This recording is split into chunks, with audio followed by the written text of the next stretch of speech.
Hello and welcome. My name is Alan and we are here today to talk about the changing of the guard, so to speak, in American politics. Um, Before we get into this video, I do want to go ahead and remind you all, we got two ways to donate to the channel, as always. I have a Patreon account, which is a month-to-month donation system. And then I have a Ko-fi account, which allows you to donate much the same way, but also allows you to make single one-time donations. I'll have links to both in the description box below the video. If you are in financial instability or donating would put you, please do not donate. I'd rather you take care of what you need to take care of. Things are tough enough right now with idiots in charge. If you can afford to donate and you would wish to donate, thank you. I do appreciate it. But,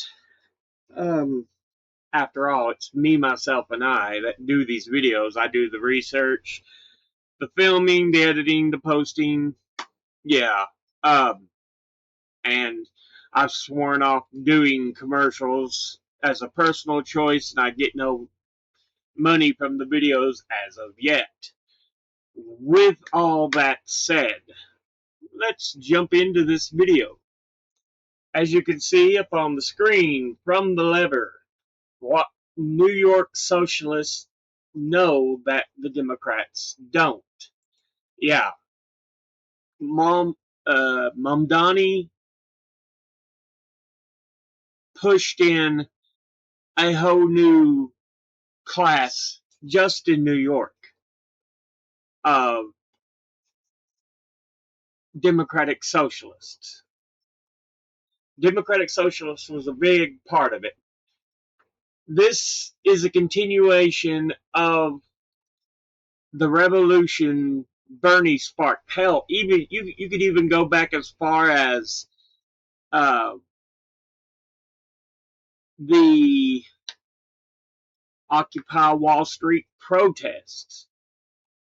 You know, there has been a growing dislike for establishment politics as is. Most people see, that's why there's a lot of people who go, both parties are the same. I can understand that feeling, certainly. You get down to breaking in the minutia, they're not really the same, but unfortunately in a lot of the same categories, they tend to be very, very similar. Mamdani's win to become mayor of New York City allowed the pushing of a number of other candidates to be brought into office. We'll be looking at those in a moment. And then, not just that, you have other incumbents who are not wanting to really go and debate. Senator John Hickenlooper of Colorado is just not willing, for some reason, to set the debate stage with candidate Julie Gonzalez. And this is from the lever as well. He's just been unwilling to set a specific date. She's even went and encountered him in person and asked, when do you want to debate? And he kind of,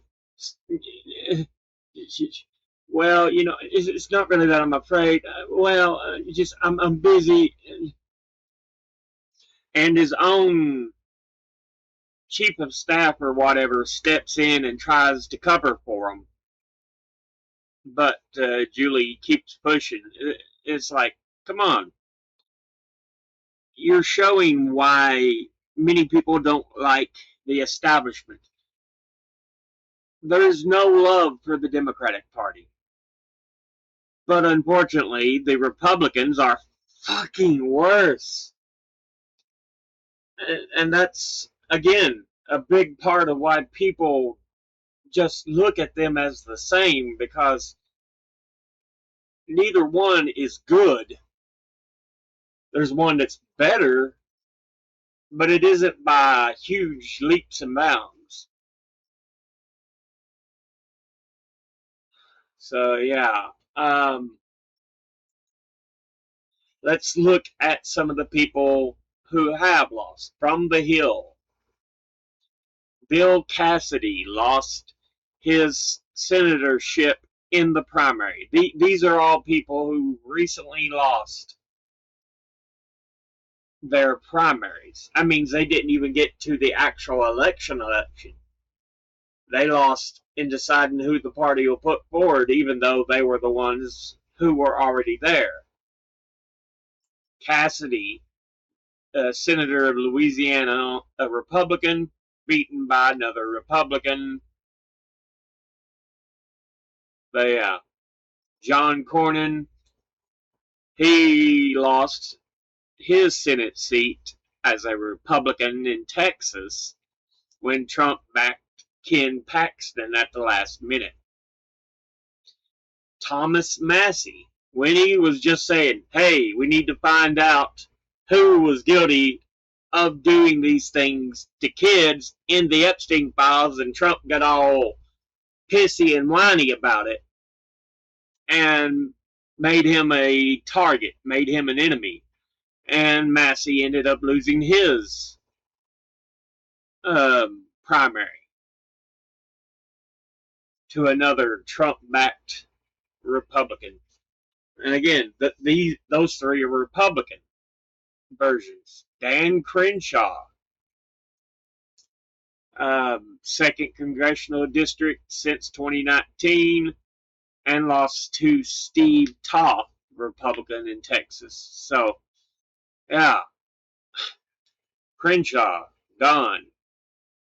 Democrats, we got in Texas as well, Al Green. Common voice against Trump. He got beat out by Democrat in Texas for Christian Menifee.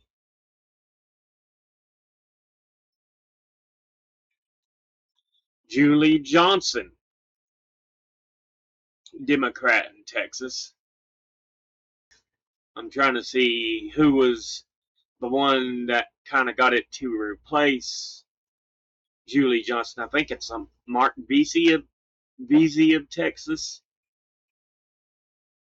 Oh, no, they're talking about the merging them. Vesey dropped his reelection bid due to the change, while Allred is the heavy favorite to win the new district. So, yeah, that would bring Allred back in as a representative if he wins the election. Adriano Espaillat lost to Daria Liza Avila Chevalier in New York.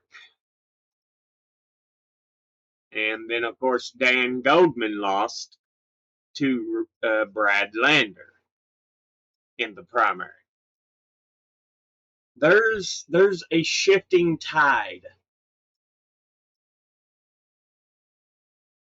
that is going on.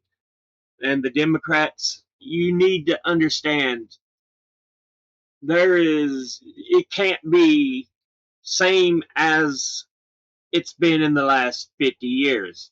We're going to have to go and see some changes, some FDR level changes.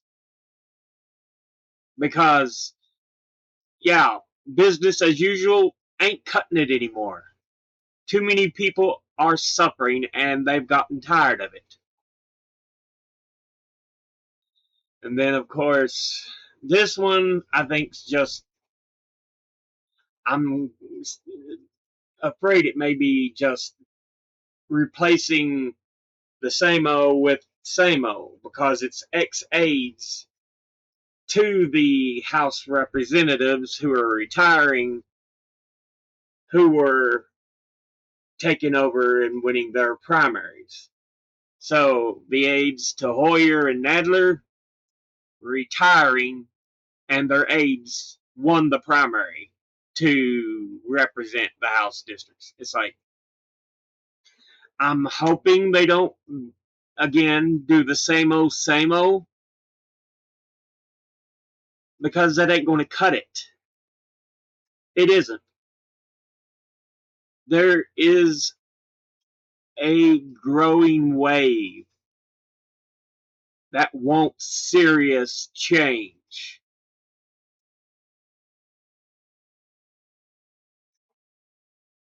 They passed the torch Tuesday night to former aides who won the Democratic primaries to replace them.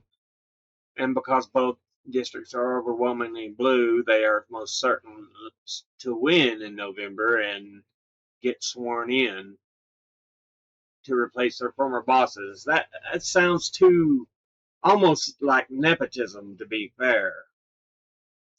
Um, but yeah.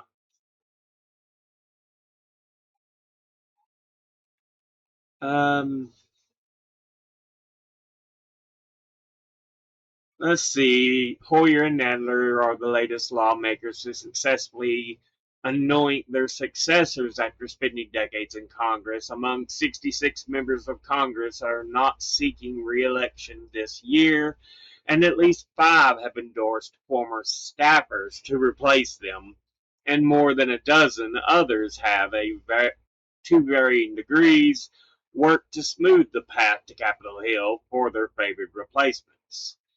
That practice can be controversial, particularly when lawmakers try to strategically time their announcement to give favored insiders the upper hand. But even at a time when voters give Congress a dismal approval rating, they're often more receptive to the recommendation of their own representative.